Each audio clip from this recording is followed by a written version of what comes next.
The following is a message to the nation by the Honorable Emmalin Pierre, Minister for Education, Human Resource Development, Religious Affairs and Information.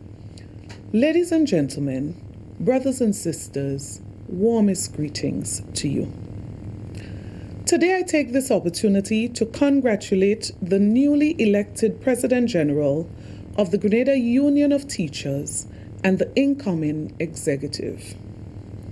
My sincerest appreciation to the outgoing President General and his executive for the opportunity to work with him and his team throughout their tenure.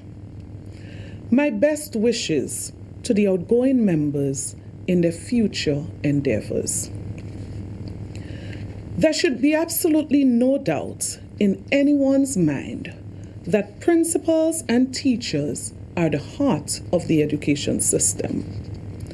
So like I did before on many occasions, I pause to recognize our principals and teachers who continue to work hard to educate our children and to go the extra mile to be good role models to them. Notwithstanding, it is with grave concern that I must address the ongoing spate of industrial actions taken by teachers on the directive of the Grenada Union of Teachers. The Ministry of Education and by extension, the Government of Grenada recognizes and respects the right of workers. We respect that workers can be members of any trade union and that they are free to participate in lawful activities of their union. These fundamental rights have been earned through the deliberate actions of our forefathers and are treasured today. However, with rights come responsibilities. It is well documented that the authority for the management and administration of the education system is vested with the employer through the Ministry of Education, as set out in the Education Act of Grenada. The rights and obligations of teachers and principals and the right of the employer are also equally well documented. Given that understanding, it is difficult for the Ministry of Education to accept the deliberate rejection of principled leadership and the utter disregard for the established procedures that make for the resolving of disputes.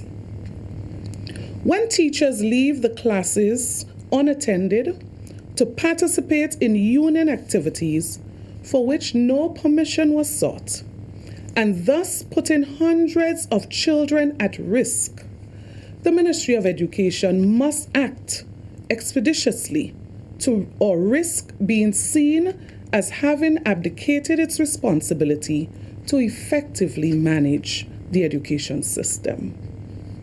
The balance of rights and responsibilities is necessary, among other things, for societal order and for employers, employees, and unions, all stakeholders, as a matter of fact, to achieve their goals and objectives. It must be noted that as a Ministry of Education, we have done everything in our power to bring to the attention of the teachers and the Grenada Union of Teachers our concerns. We have brought to teachers' attention through principals the concerns of the Ministry of Education in relation to their actions. We have provided guidance to teachers as it relates to the responsibilities that come with their rights. We have written to the Grenada Union of Teachers expressing our concern. And today, we met with the union to further discuss these concerns. We intend to continue to strive for effective management through working with all stakeholders who are committed to the process of building a better education system for all our children who will one day be the leaders of this beautiful nation. We owe it to the over 30,000 students whose future is now uncertain because of this global pandemic. Many have suffered not only from the reduced face-to-face engagement with teachers, but from the psychological effects of COVID-19. We have had many reports of abuse and strange behaviors among our students. This is a very difficult time for all of us, especially our children. We cannot fail them now. We have a civic and a moral responsibility to protect the future of this nation by any cost. The 4% salary increases lies at the center of the spate of recent protest actions. The government of Grenada, as an employer, has been transparent in its response to the situation at hand. Government has made it clear to the Grenada Union of Teachers that as a result of the significant drop in revenue due to the impact of COVID-19, it is unable to meet its commitment in a timely manner. The government's negotiating team further advised that the government would make every effort to make good on its commitment on or before December 31st this year, once the financial situation improves sufficiently. Nevertheless, the union continues to demand this payment and demand that it must be made, resorting to industrial actions to bolster its demands, which is in its right to so do. Government has been doing everything during this pandemic to give full support to the education sector, mindful of the devastating effect that this pandemic can likely have on our children and their future. Let us not lose sight of the fact that many of our students will need significant additional time to catch up on what they have lost. Every learning opportunity, therefore, counts. Before COVID-19, an assessment coordinated by the OECS Commission revealed that in Grenada, about 60% of our grade 2 students were reading below the grade 1 level. So at this time, we are dealing with both pre-COVID and COVID-related challenges of learning disparities and deficiencies. Overcoming the challenges will require significant dedication and commitment and the collaboration of all stakeholders in education. Last year, the government committed over $50 million towards improving and expanding our schools. And work now continues throughout the length and breadth of Grenada to enhance the teaching and learning environment.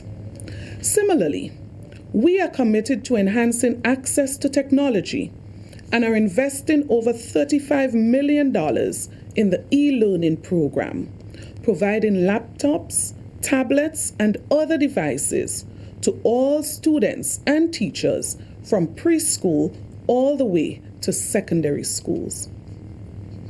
We have started distributing over $1 million worth of furniture to address the serious problem we face, having to abandon double-sitting arrangements as we ensure schools are compliant with the COVID-19 protocols.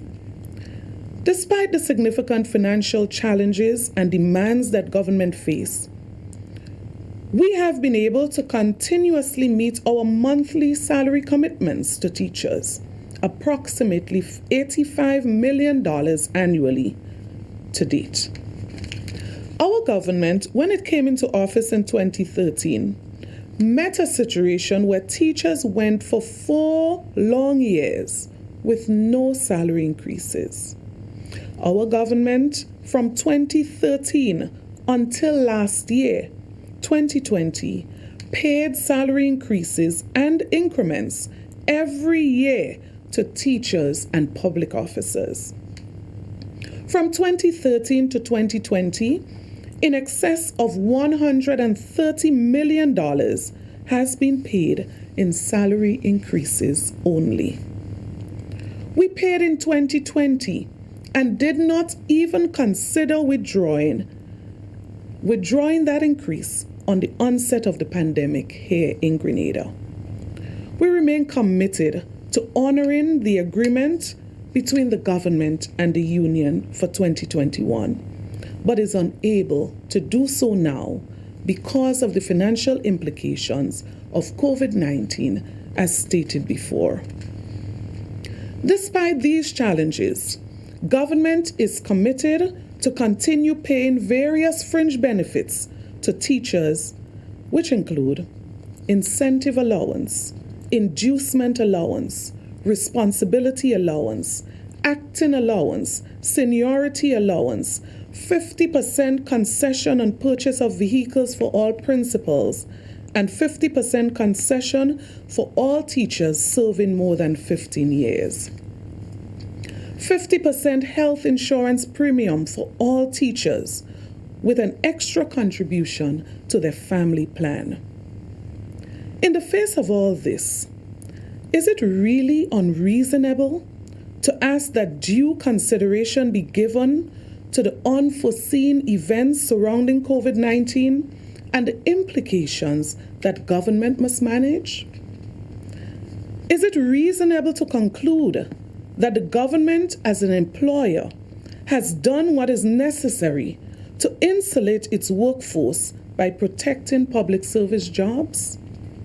Despite the drawbacks of COVID-19, this pandemic still presents an excellent opportunity to transform our education system.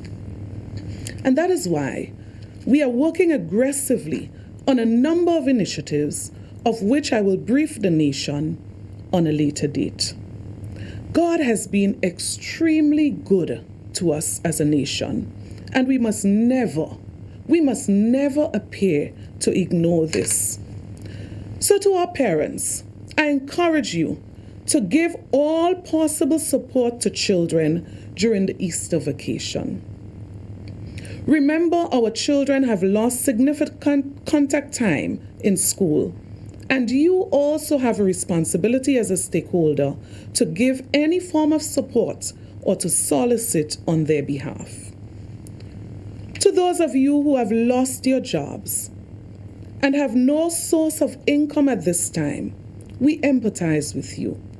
Know that your government is doing everything possible to get out of this situation. We are doing everything possible, including the recent launch of the COVID-19 vaccination campaign. To our students, particularly those who are preparing for external examinations at this time, I encourage you to stay focused. Do not lose hope.